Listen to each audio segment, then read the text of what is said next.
আন্তর্জাতিক অপরাধ ট্রাইব্যুনালের এক সময়ের দাপটে প্রসিকিউটর ব্যারিস্টার তুরিন আফরোজ অনৈতিকভাবে আসামির সঙ্গে গোপন বৈঠকের অভিযোগে পদ হারাতে হয় তাকে। নিজ মাকে বাড়ি থেকে বের করে দিয়ে বলেছিলেন তিনি আসল মা নন। মাকে জামায়াতের মহিলা রোকনের অভিযোগ দিয়ে বের করে দেয়া হয় বাড়ি থেকে। রোববার উত্তরার বাড়ি সংক্রান্ত মামলার শুনানিতে তুরিন আফরোজকে নিয়ে নানা প্রশ্ন উঠেছে সর্বোচ্চ আদালতে।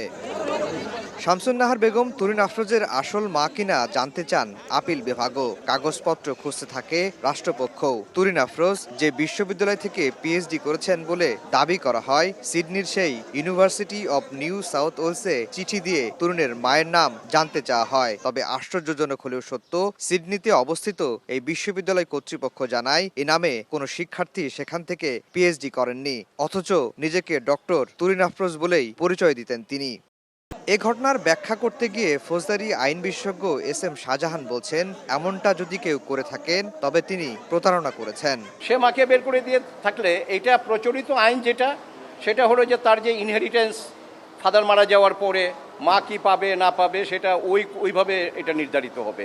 আর এখানে ক্রিমিনাল অফেন্স প্রপার্টি শেয়ার নিয়ে যদি কোনো ডিসপিউট হয়, it's not a criminal offence, কিন্তু বাকি যেটা বললেন ওটা তো ক্রিমিনাল অফেন্স। বৈষম্য বিরোধী আন্দোলনের মামলায় বর্তমানে কারাগারে আছেন তুরিন আফরোজ।